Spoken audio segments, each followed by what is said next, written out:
Министрлер кабинетинин төрагасынын биринчи орун басары Айбек Жунушалиев Аксы районундагы селдин кесепетинен каза болгондордун үй-бүлөлөрүнө материалдык жардам тапшырды.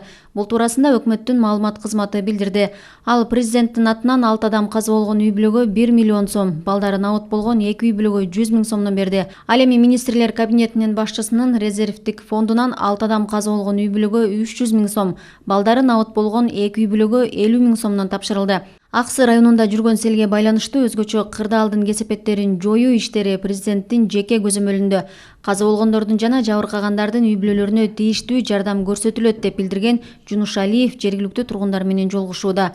Эске салсак, 12-июлда Аксы районунун Жаңы Жол менен Ак Жол айыл аймактарын бириктирип турган Танды булак жайлоосунда катуу жаандан улам сел жүргөн.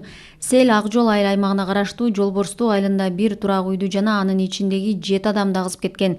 Мындан тышкары Жаңы Жол айыл аймагына караштуу Таштак айылында суунун жээгинде ойноп жаткан 5 жаштагы баланы да агызган.